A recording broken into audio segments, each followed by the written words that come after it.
Okay, sir.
Yes.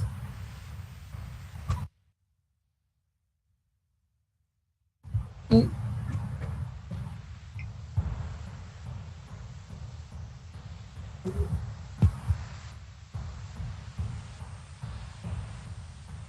Has you opened your PPT, sir? Yeah.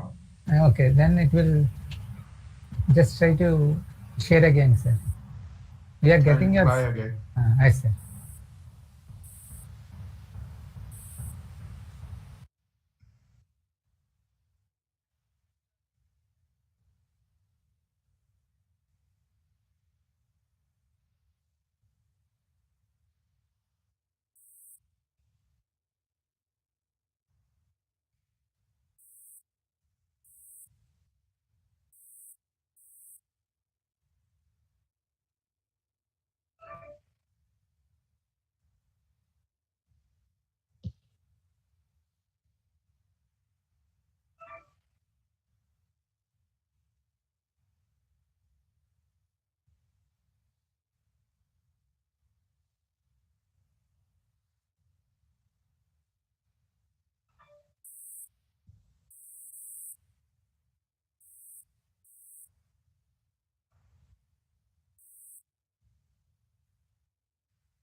There's some problem. It's not sharing.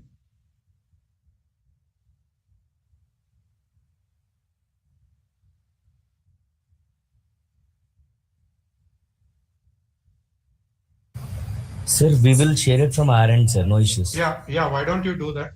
Yeah, we'll do that, sir. Yeah. Just put it on. Yes, sir. 1 minute, sir.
I'm just waiting for the screen share to begin.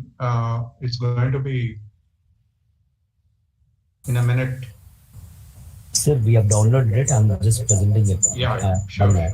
Sure. Thank you.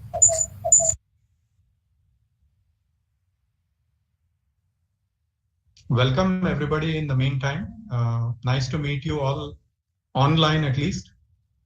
And hopefully we'll present a quick overview of digital marketing today. And if you have any questions, please put them on the chat box. Maybe it's easier to read them there, and Professor Murali or one of his people can probably read out one or two questions at the end of the session if time permits.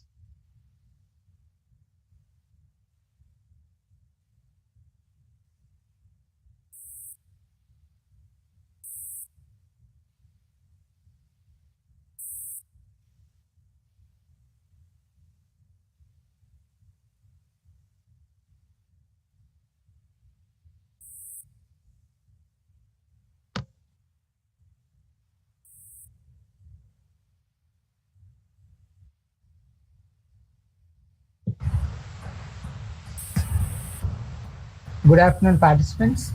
We'll start in 1 minute. Once the presentation is on the screen, just ping to that presentation so you are able to follow the presentation. So kindly ping to that slide screen.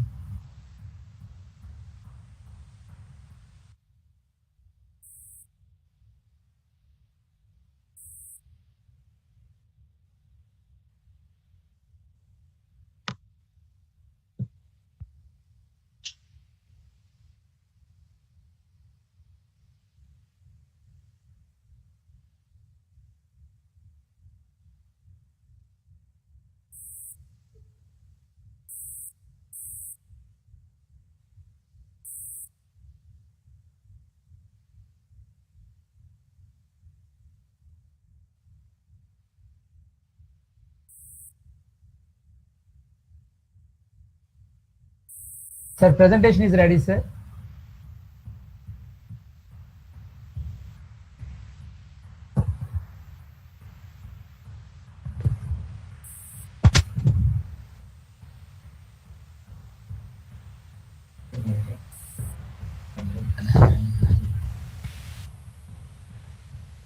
Rajendra, sir.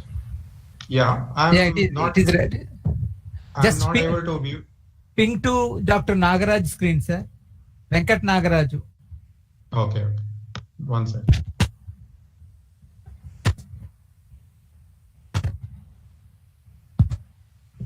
Venkat Nagaraju. Okay. I'll pin.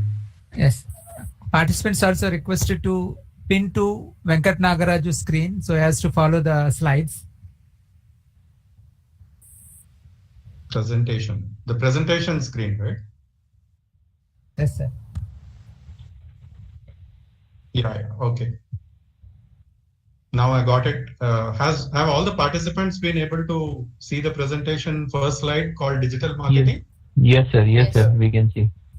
Okay, good. So can we proceed to the next slide?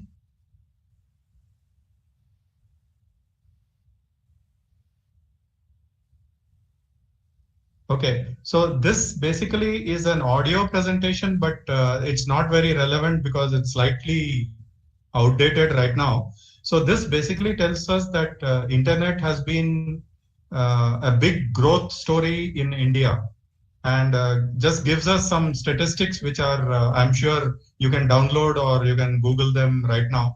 But this is an old one, so I'm not going to spend much time on this particular slide. Can we have the next slide, please? I'll begin with the next one.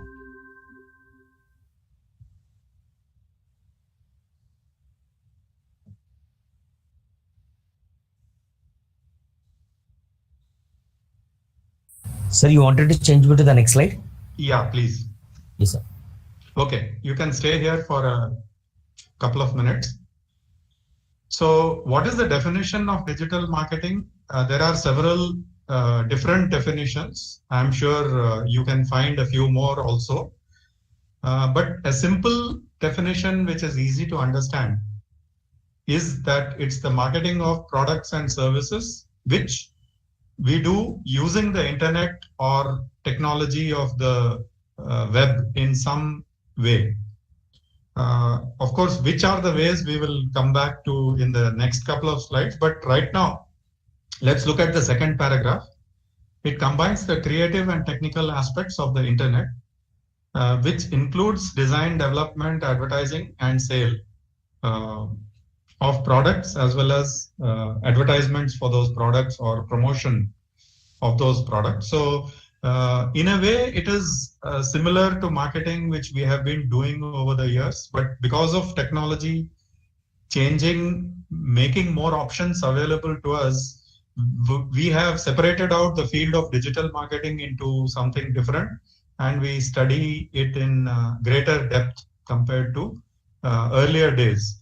Even in the earlier days, we had different forms of marketing, but now digital marketing seems to be one of the more prominent ones that have come into existence in the last 5 to 6 years because of various environmental factors like the development of the internet and communication technologies using the internet, also the social media and so on, etc. We will come back to this in a little more detail as we go to the next slide. Can we change to the next? Yeah, thank you.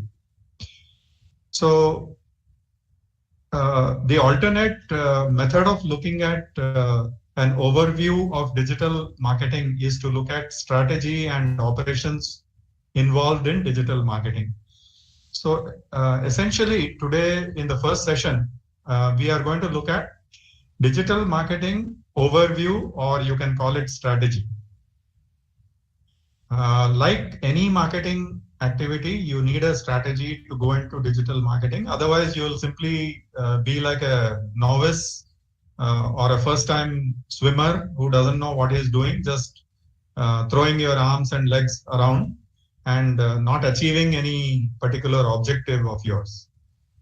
So just like marketing traditionally had, digital marketing also consists of the 4 Ps of marketing, which have been popularized by Professor Kotler over the years, though he was not the founder of the 4 Ps of marketing idea. It was invented by McCarthy much earlier, but because of Philip Kotler, we all know that 4 Ps of marketing is broad coverage of all the areas involved in marketing. So how does it apply to digital? For example, the product, the first P of the 4 Ps is the product. So some products themselves are in a digital format. So we all know that education is the latest product or service to be made available in digital format because of the COVID crisis, which has happened since January. But otherwise also some downloadable movies, entertainment, etc. have always been available. Books have now become available digitally through readable content on Kindle, etc. And a few others like maybe Marvel's online store sell a few of these products. Tickets are sold online and so on and so forth. So you have products which includes products and services which are both sold online. So that is the first P of digital marketing. Some products can be sold themselves online without a physical retail presence being required. So you directly download after payment whatever it is that is being sold online. So how can digital support physical products?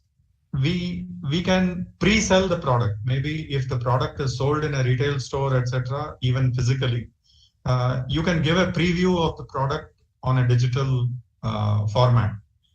So a review of a book can be read even if you go and buy the book in a retail store. You can provide digitally the review of the book online. For example, augmented reality apps. There are apps that can be also shown to people before they buy the actual book or entertainment product or something else.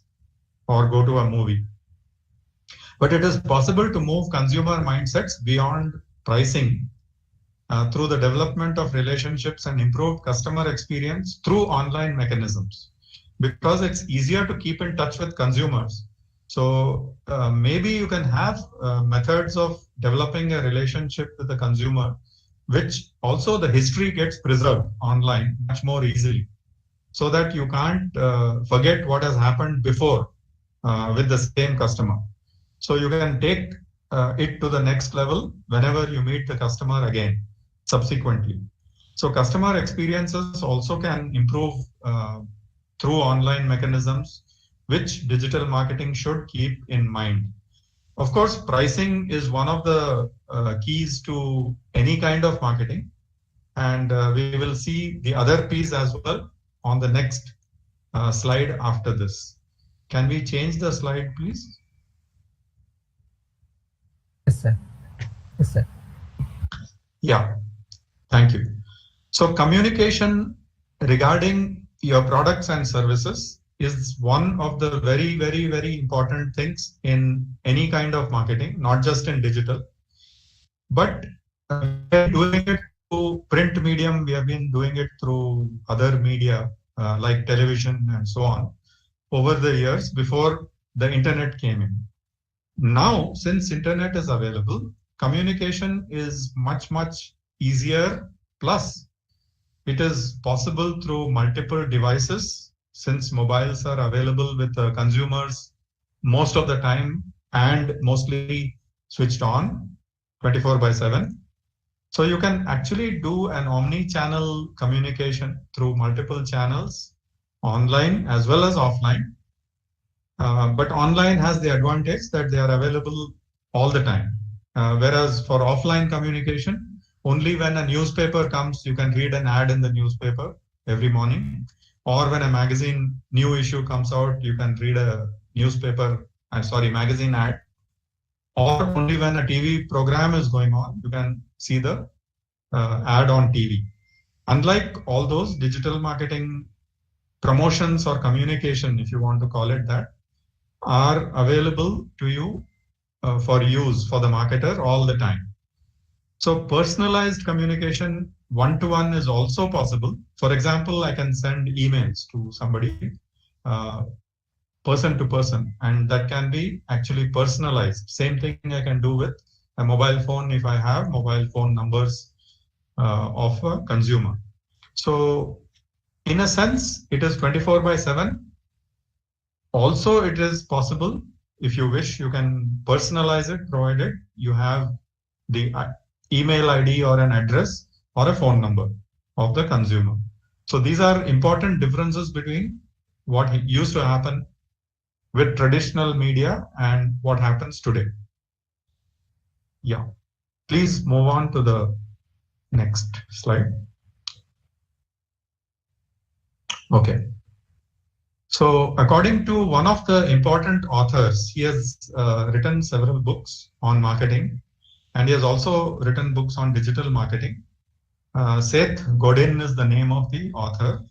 So according to him, 5 elements are important in digital marketing.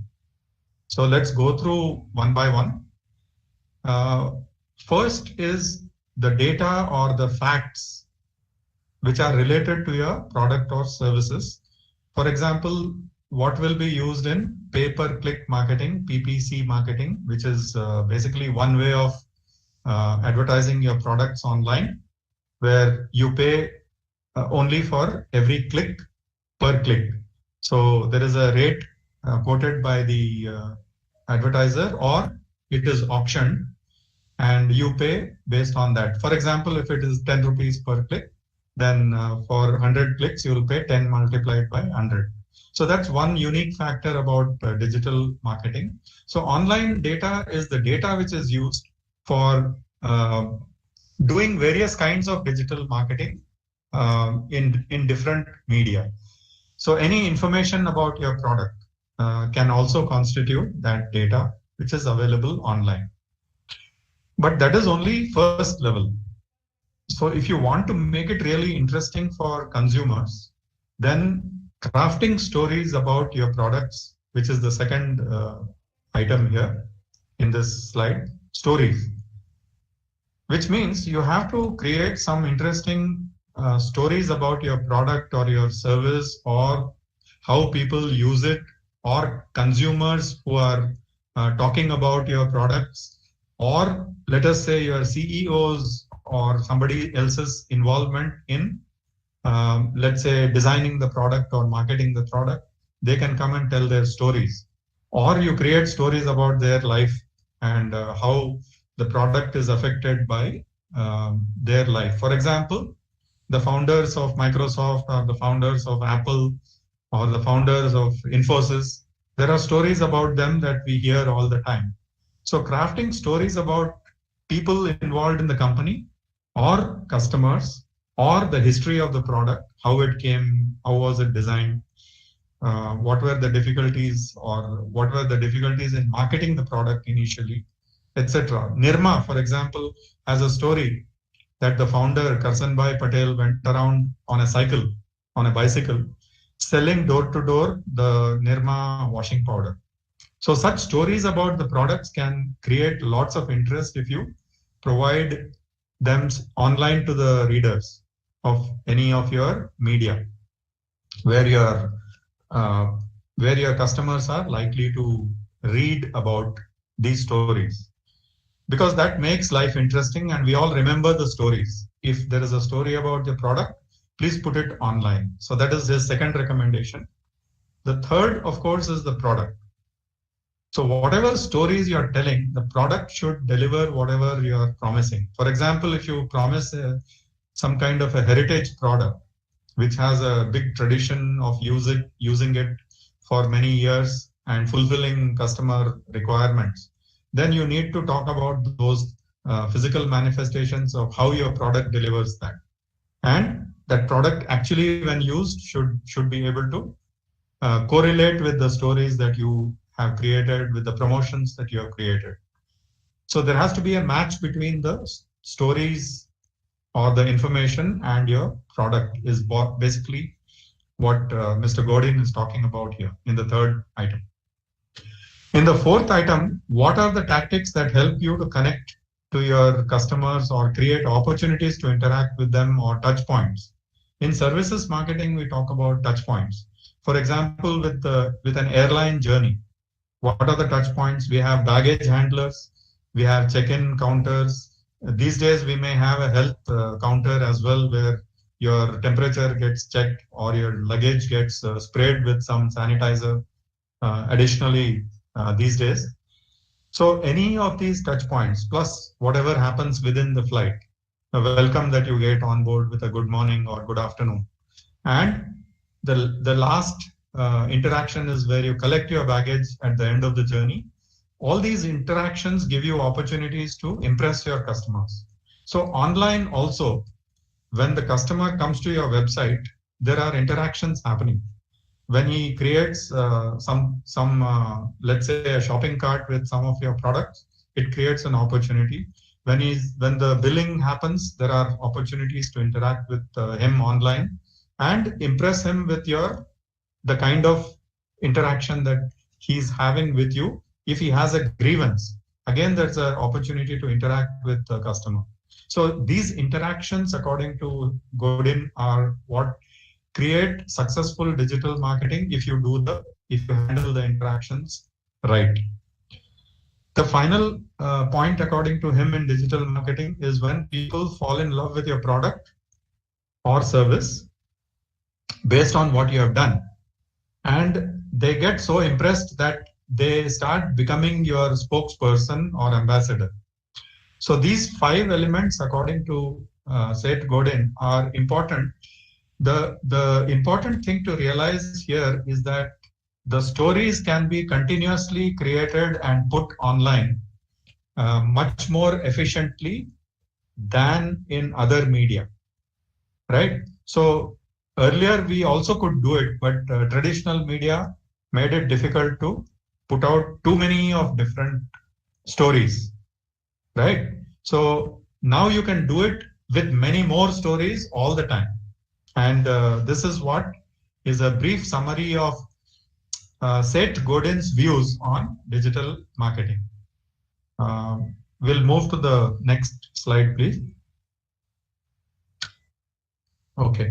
Have we missed any slide before? Can you go back 2 slides earlier? Yeah, okay. Stay here, please. So this gives you an overview of some of the tactics and outcomes expected from various things that you can do on digital marketing. So this is actually the overview of all the different techniques or tactics. So we'll just take a minute on each one of them, and then we'll go ahead with strategy for digital marketing. So first tactic is email marketing. So why is email marketing important? It has already been there for a few years since Yahoo and Gmail came around. The first thing about email marketing to understand as a strategy is that you need an email ID of the people to whom you are going to send an email. So you may not always have the email IDs of people. So how do you get them? So there are 2 ways of doing it. One is to, from a commercial vendor, you can buy email lists of any segment that you wish. For example, age-wise segment or a regional segment. If I want, let's say, Andhra Pradesh plus Telangana segment, adults who are in some working in some area, 18 plus in these 2 states, I may be able to buy an email list from some people. Of course, there is a danger in that some of these email IDs would be outdated and they may just give you those numbers so that it sounds big. So in a list of, let's say, 1,000 email IDs that you buy, maybe only 500 might work. So that's a possibility because some of them will be either incorrect or outdated. So the second way of building the email is to build it yourself based on customer interactions.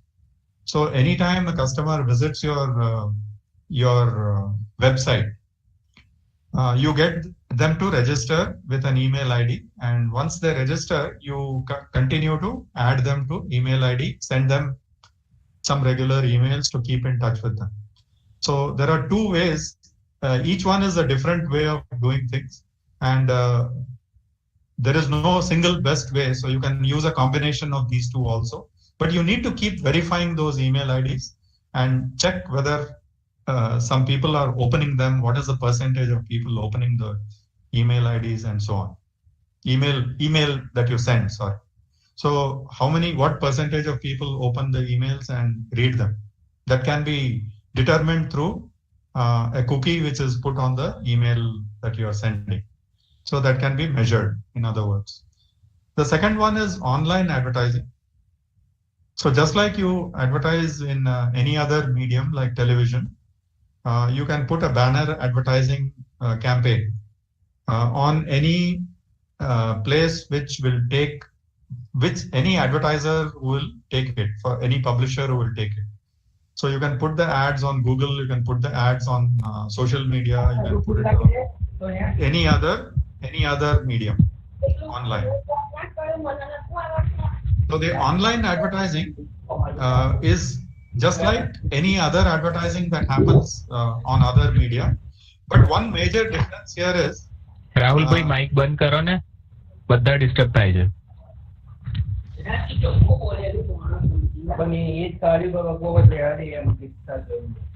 Rahul Patel ji mic बंद कर दीजिए ना, सब disturb हो रहे हैं sir. Yeah, please switch off your mics unless you are. Sir, I've unmuted, sir. You can carry on. Yeah. Okay, thank you. So online advertising, the one major difference between offline and online advertising is what is called pay per click. Pay per click is PPC, which is also coming later in the number 5 here on this slide. PPC stands for pay per click. So in traditional advertising, we don't know who all are watching our advertising or reading our advertising. Whereas in PPC, wherever your ad is clicked on by anybody, you get to know that it has been clicked on, and your payment also happens based on number of clicks. So in a sense, it is giving you better returns and maybe better targeting if you do online advertising through method of pay per click. You can also advertise in the traditional manner that your ad just keeps showing whenever somebody opens a web page or a YouTube video.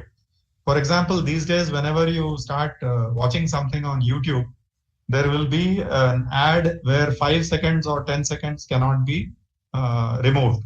You have to watch at least 5 seconds at the beginning or in the middle later on of the ad. The rest of it you can skip. So that kind of advertising is also there, where the clicking may not be always available, but you just watch the ad. The customer only watches the ad. So that is similar to other advertising on television when ad comes while you're watching some program. Here, the entire ad may not be watched by customers unless they are interested in watching it. So they can switch it off after 5 seconds, and then proceed to the YouTube video, which they originally were watching. So there are some differences in online advertising, particularly because of accountability and traceability of the audience. The numbers can be estimated a little better, and therefore returns on advertising are likely to be better. Targeting is also possible. You can target specific people with advertising online much more than you can do with television or with print media. We are going to do one session on affiliate marketing later on. So I will introduce just in a couple of sentences and leave it there. We'll come back to it when we do the session on affiliate marketing. So just like you have distributors or agents to sell your products in the physical world, you can have partners online, and this is called affiliate.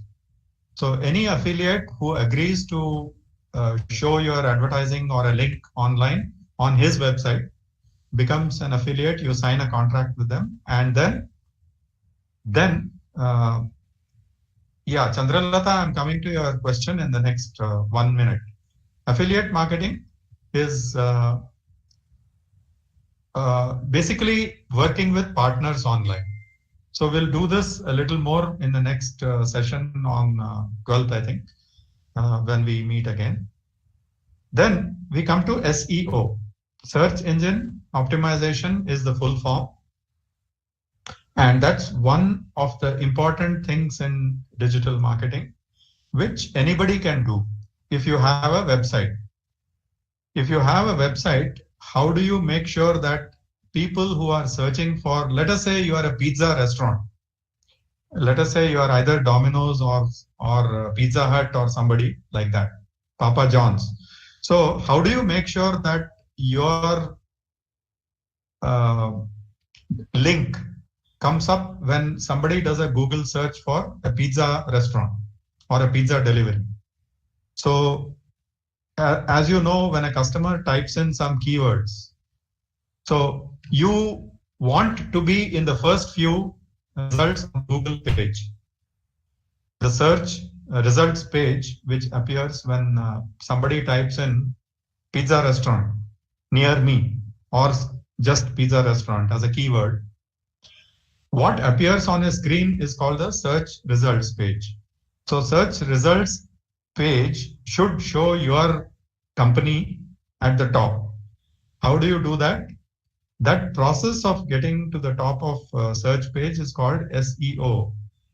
And the important thing is that it is different from regular advertising, because here you don't pay for it. It appears through Google search engine directly when somebody types a keyword and searches for something in your product category on Google or any search engine. So search engine optimization for search of any kind in your category where you want to be at the top. How do you optimize and make that happen is called the technique called SEO. So there are various techniques to do that. First thing, of course, is to have a great website which is relevant to the search that the people are searching for. For example, if somebody is searching for diamonds and you sell diamonds, you want to be at the top of the search results page on Google or whatever. So again, you will have sessions on SEO by somebody else later on, so that you can talk about it in greater detail there. So we have already talked about pay per click, that is PPC. So I'll move on to the next one, which is social media. So what is social media? It is any of these media which are in the realm of communication with each other, where people come to socialize, communicate, share various things. So you may have sharing of videos. So the YouTube is also a part of that. There may be other media in other countries which are not using YouTube. So similarly, you have Facebook, you have Instagram. In the professional social media, you have LinkedIn, where it is also considered part of social media, but a little more of professional reasons. But most of these are now beginning to resemble each other.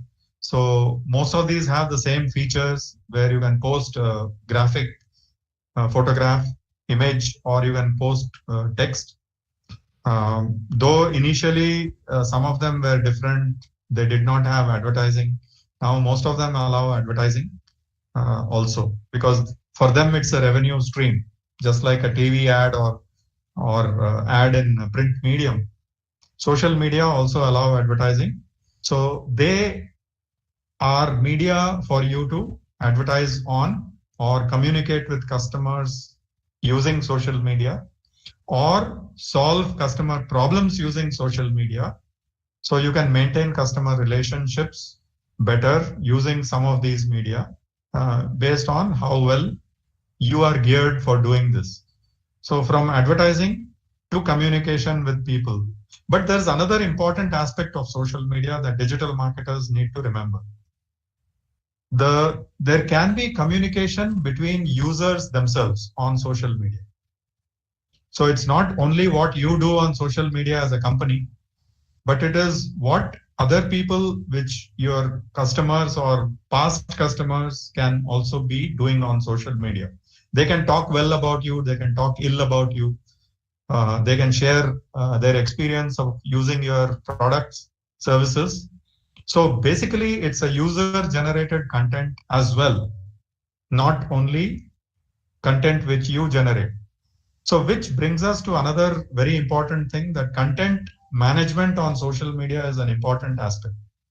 So how do you create content, both for your website, which is the first thing that you do in social media, in digital, is first you create your own website.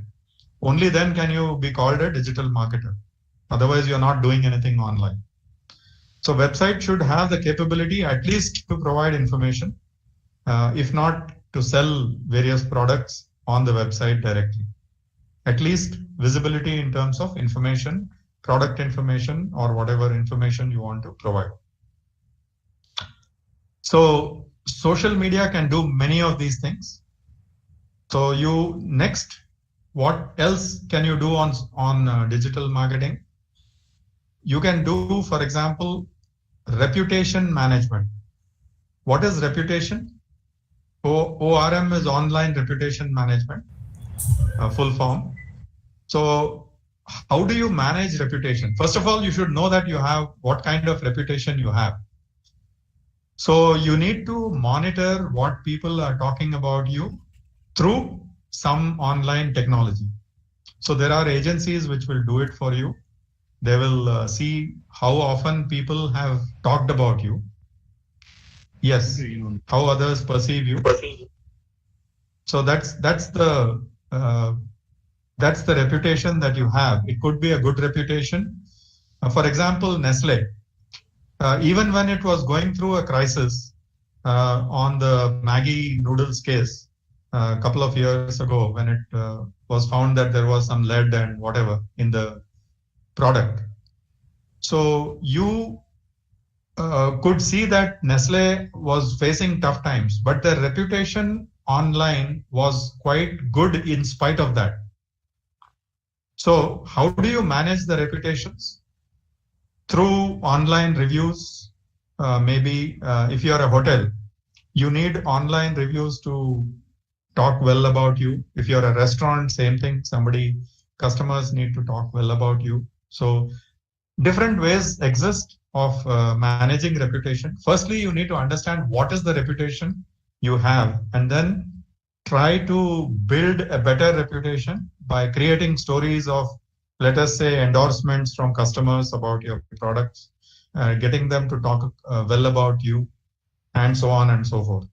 And PR agencies can also play a role. So that is our next one, that is called web PR. So in the traditional world, what we used to do was we had public relations agencies. Sometimes they were part of advertising agencies. So the public relations agency's job was to see that you acquire a good reputation in the outside world. So how do they do that? They conduct press conferences. Nowadays it could be done through webinars, for example. So you can build a brand through PR as well. So Tata Group or other people. Okay, so Tata Group and other big companies, they normally always had PR agencies.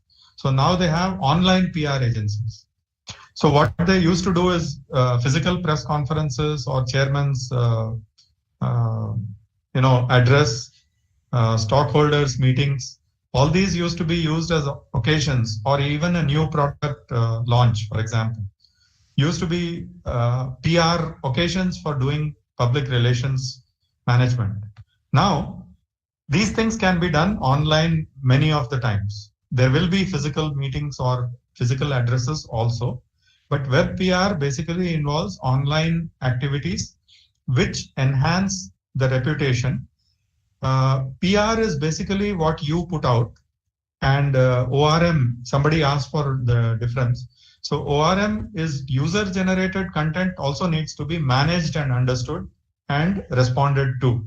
So ORM includes your management of what other people are saying about you, whereas PR is mostly from your side. So your side, what you do to improve your brand image or image of the company or CEOs, etc. For example, Narayana Murthy used to be very good at PR for his own company. He did not even need an agency to do it.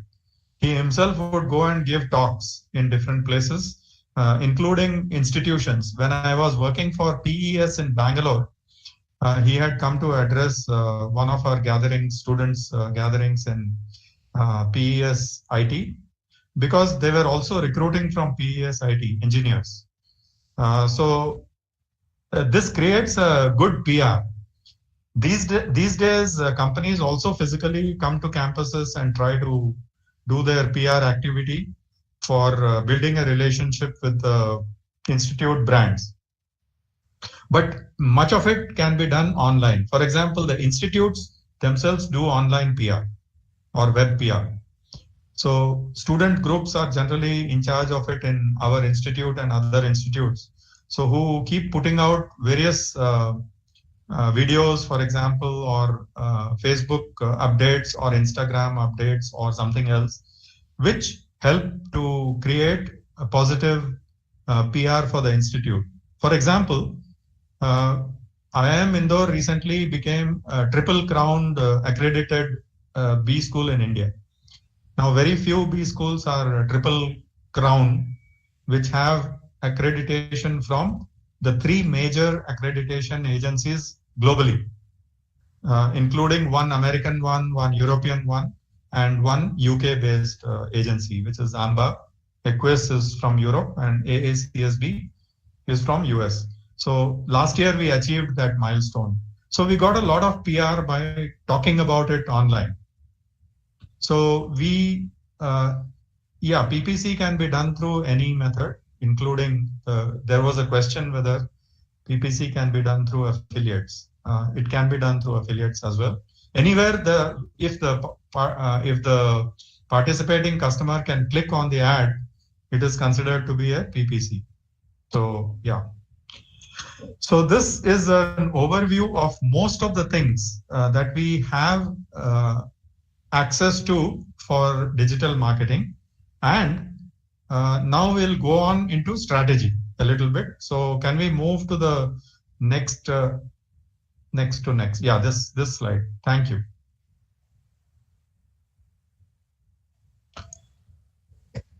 So now we will talk about some of the steps involved in creating a digital marketing strategy overall before you go into actual operations for operationalizing that strategy. So the first thing that you need when you are new to digital marketing is to assess your brand's presence. What are you currently doing? For example, if you have a Facebook page, currently your brand has a Facebook page, note the number of likes or observe the degree of engagement with your content. Just like you do with your individual Facebook page, you have to keep track and monitor, what is happening there. It's useful to take a look at your competitor's site if you are the company. You will have a few competitors also. So if you are, let's say, Tata Motors, you look at Mahindra, you can look at Maruti, you can look at other competitors who you consider to be your close competitors. See also what they are doing on the same medium. For example, here we are talking of Facebook pages. So look at what is happening on each one of them.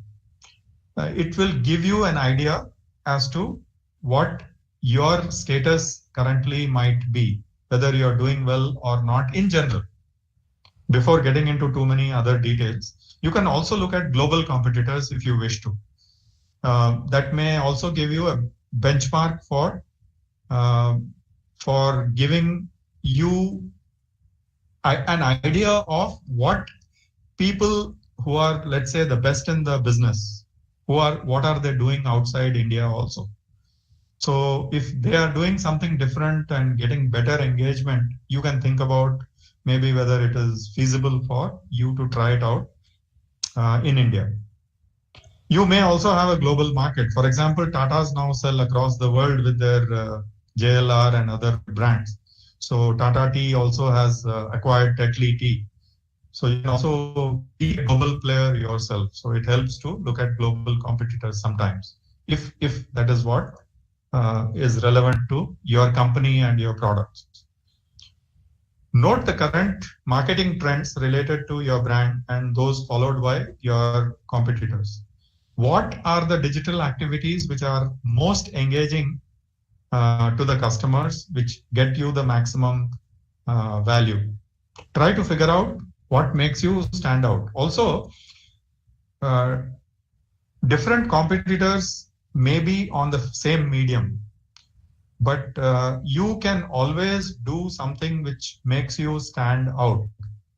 For example, you can run a very innovative contest on your Facebook page or some other medium, which your competitor may not be doing. You can always come out with innovations which are different, so that you have some kind of a distinct image, brand image with your customers. And you might also be able to acquire new customers who are currently not your customers.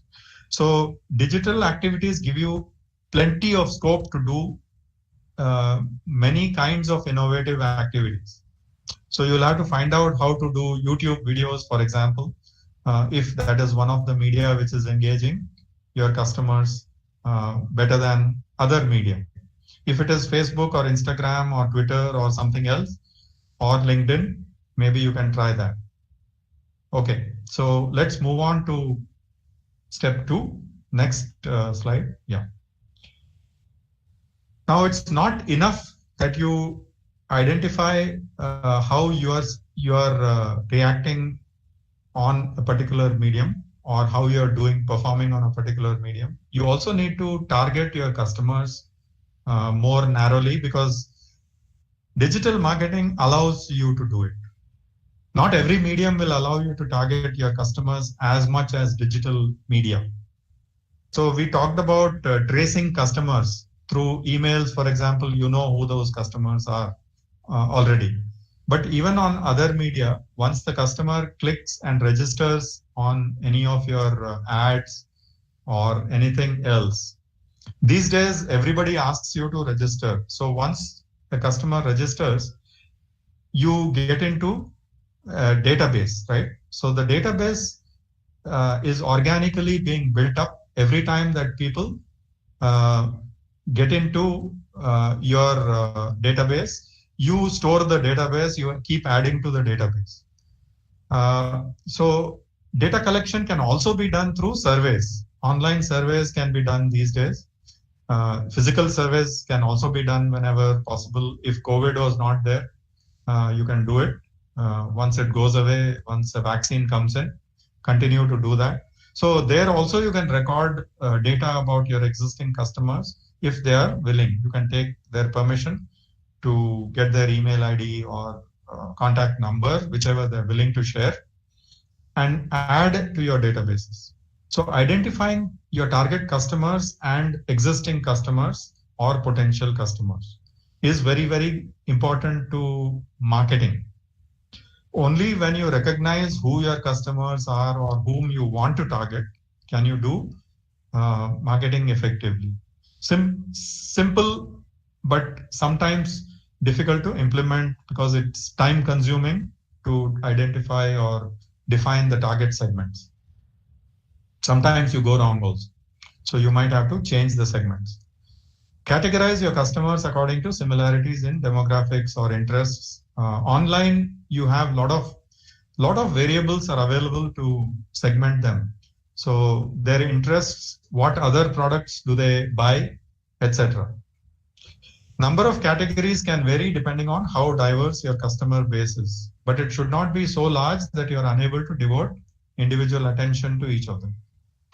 Give each category a name. So suppose you have a segment or a category of customers. Try to give a name to that persona, which is like a description. Just like you describe a person as saying that he is tall, young, energetic, and interested in various sports, etc., etc. So you can define online customer segments also and treat each of the segments like a persona. So if you are able to define your persona better, you will be able to figure out how you can use these personas to communicate with them. It should appear to the person you are communicating with as if it's an individual or a personal communication, instead of trying to dilute the message. With online media, it's also possible to separate your messages to different target segments. So I can run 5 different campaigns which are targeted at different people. One at youth, one at middle-aged people, one at older segments, if it is relevant to your product category, if you have these all 3 segments as possible customers of your products, right? So you can identify the customers as closely. Also, when you advertise on Facebook, let's say, you need to be able to define the target segments so that Facebook will target ads only at those people. So that reduces wastage of advertising also. And after that, again, people will have to click on that advertising for you to pay the advertiser. So there is a double possibility that if you identify your customers correctly, you're able to segment. The ads are shown only to them. Among those who see the ad, some of them will click on the ad. So there will be a percentage. It's like a funnel. So some people see the ad, 100 people see it, maybe 10 people or 15 people click on the ad. And then other things happen after that. So this is identifying. Go on to the next slide, please. Yeah. So having chosen your target segments, you also need to look at what are the correct platforms that you should be using. For example, for some people, Instagram may be the right platform. For some people, LinkedIn might be the right platform. Suppose you are looking for a job. LinkedIn might be the right platform individually also for you. Whereas if the company is looking for people to recruit, again, LinkedIn might be the right platform for them. Maybe not other platforms which are social media of different kinds. So selecting the right platform depends on the type of product or service that you offer, as well as the target personas of your customer. There are special interest groups like a platform called Pinterest. For a fashion design company, it might be a good platform, but maybe not for an educational institute where you're likely to find less interest on a platform like Pinterest.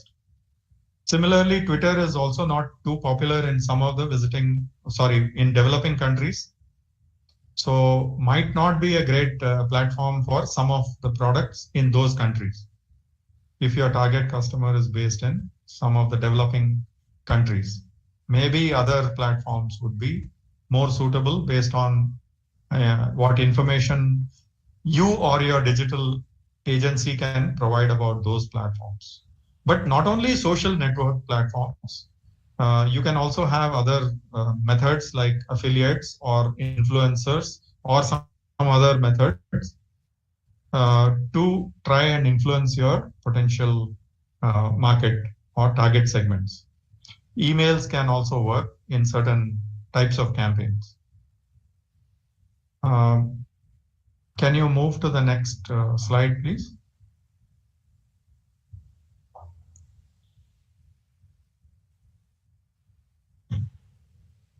Okay.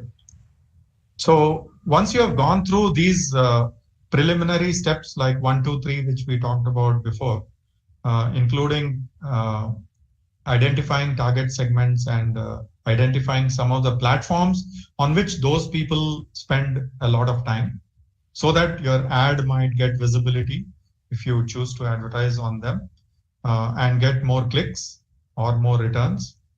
Now you need to set goals. So that's what kind of goals? You can read some of the material which is on this slide. So one of the possible goals can be either number of page likes or followers or subscribers on whatever medium that you're trying to use digitally. So key performance indicators can keep you grounded and let you know how well you are doing whatever you're doing online. One level of engagement is a like on, let's say, on Facebook. So the second one could be engagements being measured. So more than likes, it could be a share. Your post is being shared, or there is a comment, or in the case of Twitter, there is a retweet, similar to a sharing. And mentions online through some method, if you are able to get positive mentions when you're monitoring what people are talking about you, you generally classify them into mentions which are good and bad. Also reviews. Reviews are very important for certain categories like we have talked about earlier. For example, for a hotel in a new place that you're going to for the first time, or a restaurant which you're trying out for the first time, reviews can help people decide. So the number of positive reviews can also be a KPI, which means you have to track customers who are at present visiting you or have experienced your product, and then try to get them to review if there are no reviews right now. So you can request a review if you're able to reach out to the existing or past customers. It's called endorsement or review. Number of conversions that you hope to gain. So as we said, it's a funnel approach. So from the top, you have let's say an advertisement which has gone out to 1,000 people, and there is a number of conversions which you are targeting. So the number of conversions to a customer from your website traffic or advertising that you do, you have to keep track of that number. So typically the conversions are in small numbers, like 2%, 3% conversion rates are very common based on whatever you do in terms of promotions digitally. So you have to try to achieve whatever target is set for you. So set those goals based on some realistic appraisal of what is possible. The number of newsletters, see, the other point is in online methods, you have to create a lot of content. You have to keep creating content. So supposing you do an email campaign, how often are you going to do? How many promotions would you like to do in a month or a quarter? So these you will have to do in terms of setting some goals. Measurements are technical, and I think some people will cover the measurement aspect later. So I don't want to get into that right now. We are talking of how we are going to set goals. We will talk briefly about measurements when we talk of analytics. Conversion is basically the number of people who become your customers as a result of any online activity that you have done. So if you do 5 activities, each one will have a conversion rate. This answers one of your questions just raised. Basically, how many people became your customers after looking at any of your online content, either through your direct website or through any other pages where you advertised, like affiliates or through emails, etc. The amount of content can be huge, actually, and this can overwhelm most of the marketers because somebody has to create this content. So even if I have one website, nothing else, I can keep putting new content on the website as often as I wish, but somebody has to create the content. So this is directly linked to the amount of effort that you can put in or the amount of capability your digital agency or yourself, if you do it internally, how much capability you have to create this content. So content plan is one very, very important thing in digital marketing. You need to know what kind of content you need for which medium. For example, videos. How many videos are required in a month or in a quarter, etc. How much content you require for any of your Facebook advertising campaigns or YouTube campaigns, if you are advertising on YouTube. So this kind of content plan helps you to keep track and also keep tabs on your agency, whether they are doing things according to plan or not. You can then evaluate. In the next stage, we'll come to evaluation. Can you change the slide, please?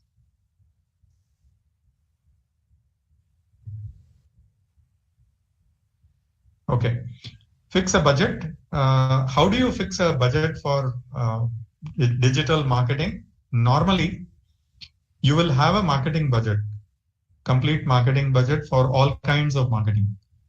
So you may also need to advertise on traditional media. So you may want to allocate the budget for traditional media like television or print media or any other kinds of media, and for digital marketing or digital media. So this budget depends on your objectives and requirements, but can also be used to promote your social media pages and posts or provide offers through online media, etc. Or it may not be only promotion, it could be also analytical tools. So these tools are available from either the people advertiser himself, like Facebook or Google, or you can have additional analytical tools. There are companies which provide these. I'll just be back in half a minute. Continue.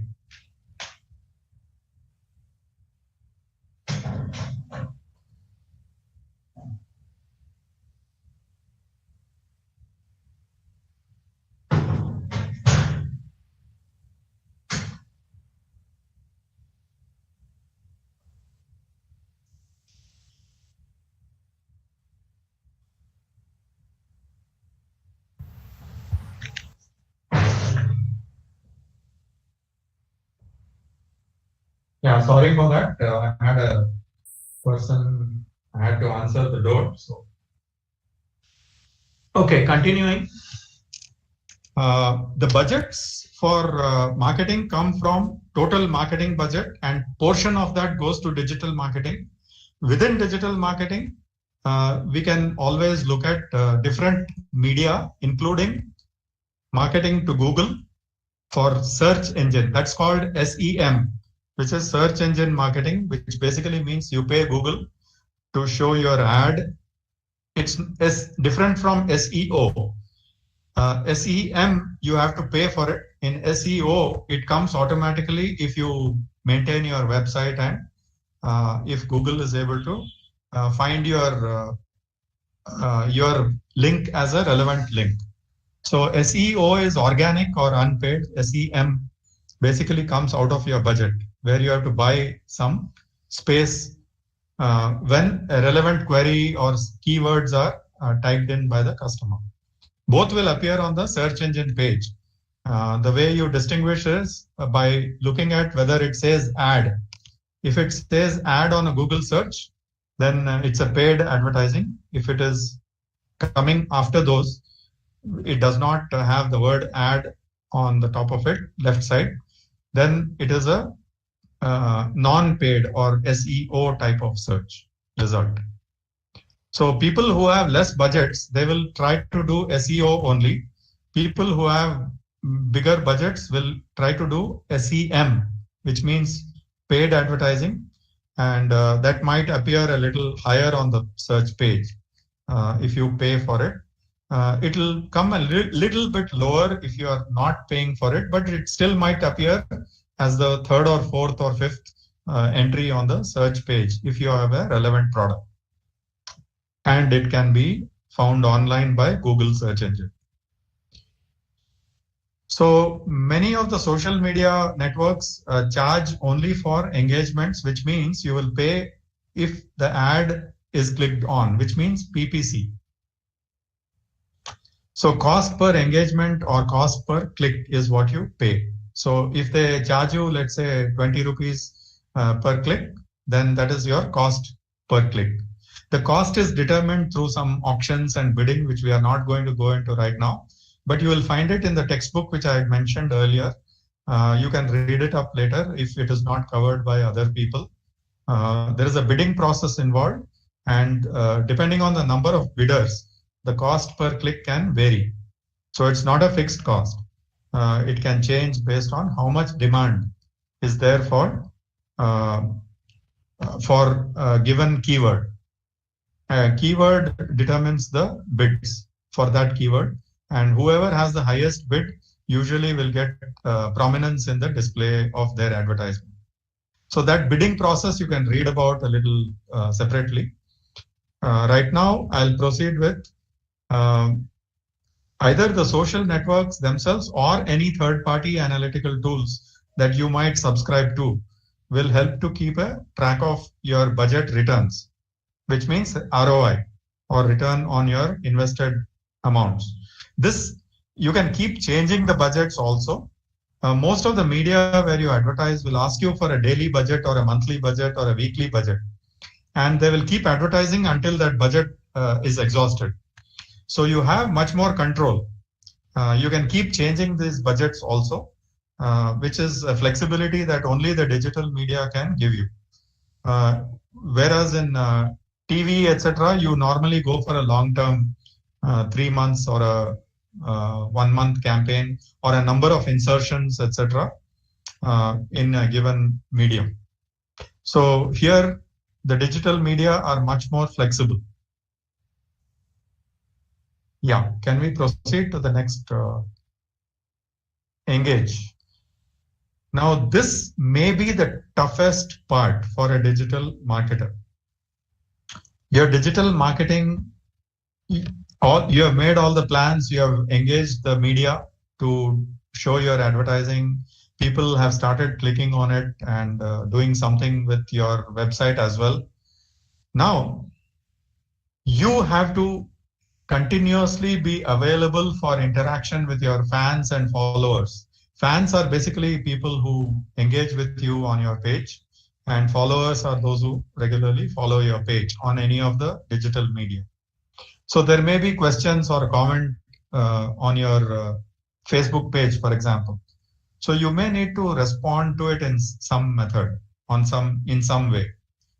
So what you have to do is reply to any questions as the basic things that you have to do. Respond to any likes, mentions, or retweets from viewers or anybody in an appropriate, friendly manner without getting rattled. Because there may be some negative comments sometimes as well. Engage yourself by sharing, retweeting, liking, commenting, etc. if there is any useful content. Even if you have not generated the content, sometimes you can put up curated content which is not your original content by sharing that on your own pages or on your social media, because your customers may be interested in that content. So every bit of content that you put out does not have to be 100% your creation. Advertisements may be your creation, but other content can also be shared if it is shareable. If somebody else has created it, but your company website or social media pages able to share it. Respond to any feedback, etc., whether it's good or bad. Now, creating content and engaging yourself are two difficult jobs.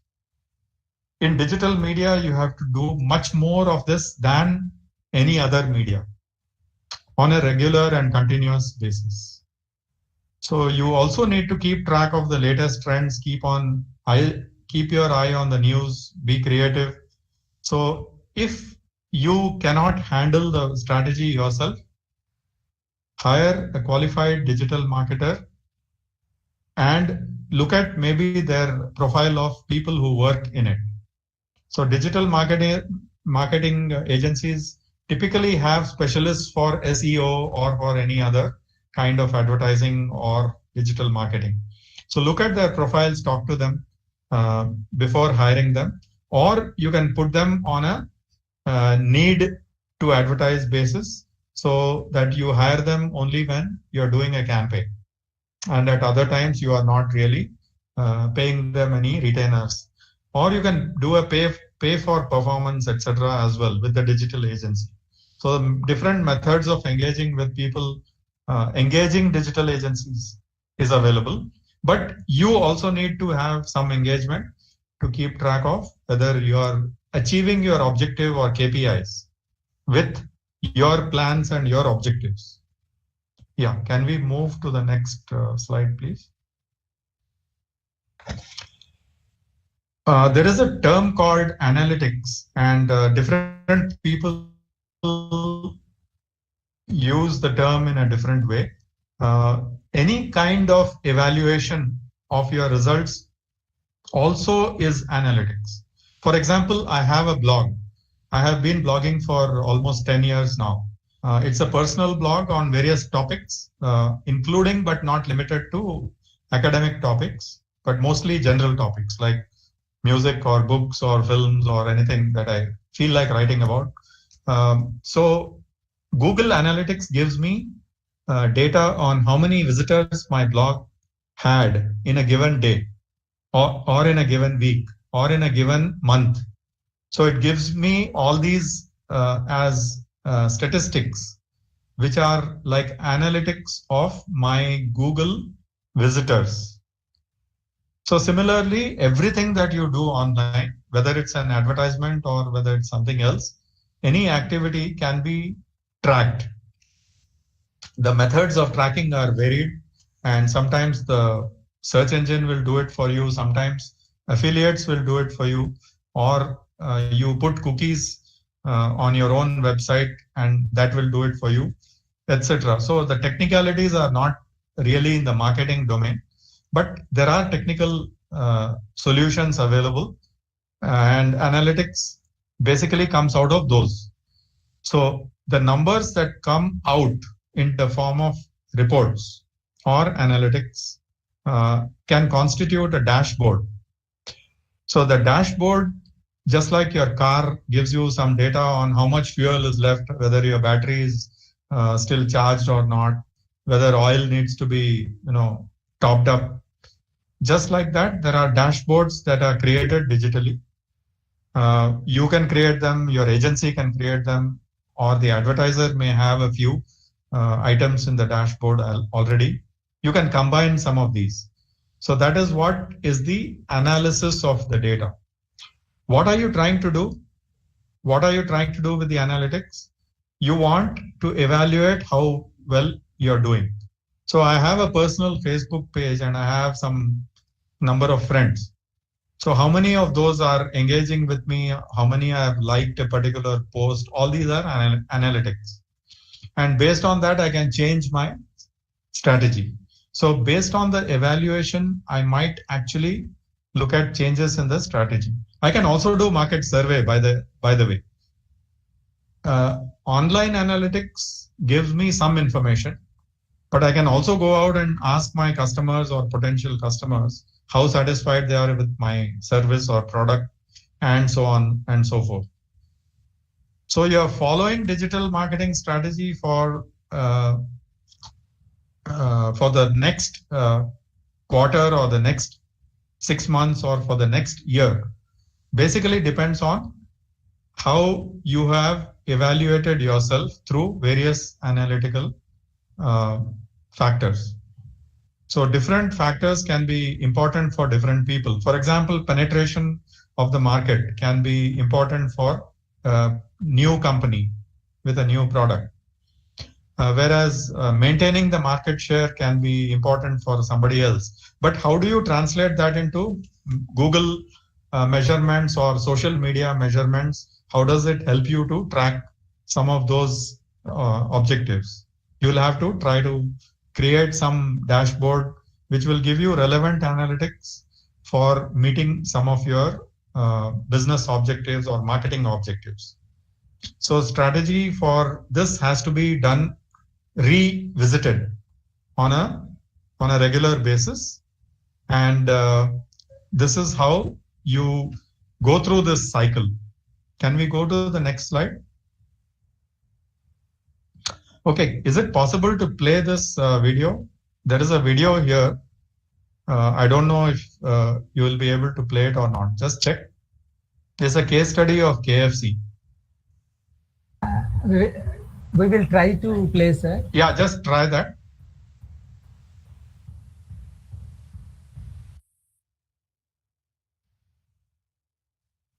Sir, we are not getting in the PPT, sir. Maybe it is there in your system, the link. No, it's not there in the system. It has been converted for the PPT.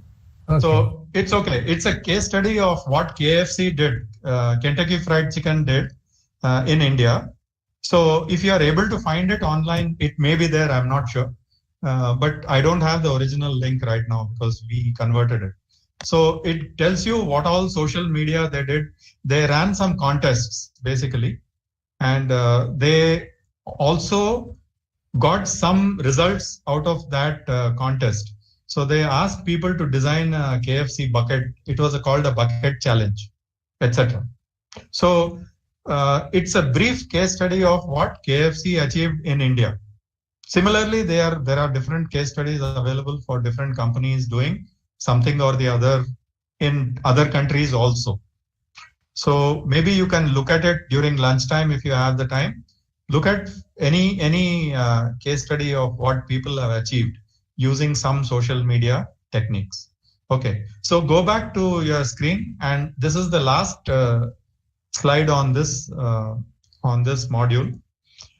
So what I want you to do as an exercise is I want you to also look at international or Indian products offered by any company as an exercise. You will find it online. It's not difficult to find a lot of people. Second, you can pick a category and compare a brand's digital presence along with the competitors. I think we mentioned this during our discussion earlier, that let us say I am Tata Motors. I can compare what I am doing online with what Mahindra may be doing online, or what Maruti may be doing online, or with other competitors like Honda or Hyundai or somebody else. right? So you can look at one particular company and its competitors within a category. It will give you a good idea of what they are doing on, let's say, Facebook or any other medium. Third, there is a case study in the book which I have asked you to download. This case study is there in Rob Stokes' e-marketing. The name of the book I mentioned here. It is available for a free download, as I told you. So you can try to download it today and maybe use it also to read the next 3-4 days. It will help you to get some of these concepts better. It's a fairly comprehensive book. So it includes some of the material that we have talked about, but lot more. Finally, my recommendation is that you look at the blog of the company called Digital Fellow. This is a person called Shubho Chakraborty, who is an entrepreneur who operates out of Mumbai. He has a digital marketing consultancy and he also has a blog. So the blog contains a lot of things about digital marketing and how to do different things. So I'm sure you'll find it very, very useful. There are a few other blogs as well. For example, HubSpot, HUBSPOT, HubSpot has a blog which is quite useful for many of the topics which you will go through in the next few days. So I suggest whatever you feel like reading online, you also supplement your readings through some of these kinds of blogs. Book name is written on the slide here. Answer to the question posed in the chat. E-marketing is the title of the book. So different kinds of materials are available and they keep adding to this. For example, there are authors who have written about social media. I'm not going to do a social media session specifically, but there is a person called Guy Kawasaki. Please read any of his material which is online. He also has a book on social media. So these are some of the recommendations I suggest that you go through. I will stop talking here. If there are 1 or 2 questions, we can take them. Otherwise, we can break for lunch. So, Professor Murali, you can tell me if there are any questions which yes, sir. one or two. Good evening, sir. Yeah. Sir, there are 2 questions. Yeah, we'll take 1 or 2, whichever you find interesting. Okay, sir. And as you mentioned the book, we have provided the book to the participants, sir. Okay. And I'll just read out the questions, sir. Just you take out any one. The first one is Professor Anand Kumar Brahmabhat. PPC can be done through influencer marketing too. Is it or not? Yes, it can. It can. Okay, sir. Another question is, sir, is managing social media accounts of a brand comes under ORM? Everything which is online comes under ORM. Yes, including the social media pages of the brands. Yeah. Okay. Sir, one more question from Grishma Kant. Do brand fan pages add any value? It depends on the brand. See, everybody does not follow brand pages. So if your brand is of the kind which already engages with customers quite a bit. For example, there was a brand called Harley Davidson, which has now left India because their sales are not enough. That's motorbikes brand. So some brands can engage people and they will follow. Other brands may not get that kind of a pull. It depends really on the brand strength of the brand. Okay, sir. One more question, sir. Can you please let me know data visualization mode in digital marketing? That's a totally different subject. See, data visualization basically means converting data into a visual form. So when you call it, for example, analytics can be presented in a table, or it can be presented as a graph, or it can be presented as a different kind of visual, completely new visual, like animation, for example. So data visualization is a technical form of converting numbers or data that you want to present into a more engaging format. Okay. That's all. Okay. Sir, one question. Sir, how can we distinguish between the genuine reviews and fake reviews on a website? It takes time to distinguish. Immediately, you cannot do it. So you can only tell after some experience with that particular review site. There may be ways of doing it, but it's not easy to do it. Okay, sir. One last question, sir, from Deep Shah. Negative marketing is a good idea on social media. Is negative marketing a good idea on social media? I'm not sure what is negative marketing, first of all. It's a so I first have to learn what is negative marketing. Okay. I think, sir, sorry to interrupt. I think by negative marketing, Yeah. we mean to say that people are giving reviews positive and negative. So whether the negative feedback or the reviews given by the people is helping us, it can help us in improving, and we can take it as a feedback, Right. and we can improve. Yeah, sure. So I'm sorry. we'll take that as an answer. Hello, sir. I have the you. question. Yeah. Hello. Yeah. Go ahead. Yes, sir. The intention. This is Deep Shah. Thank you for considering me.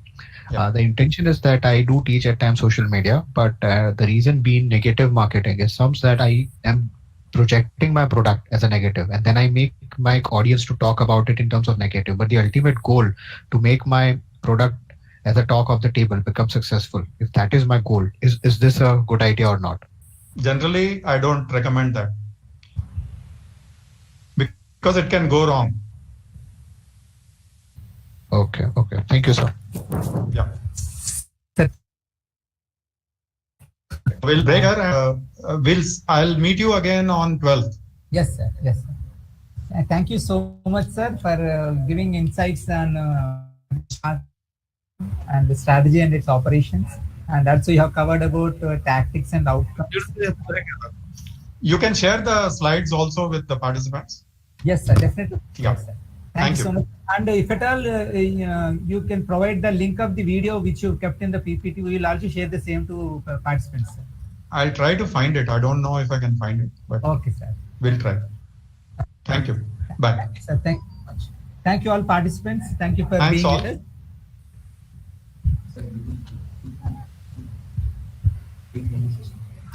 Again, we'll start the session at 3 o'clock. Kindly join by 2:55. The session will be on content marketing. Thank you so much.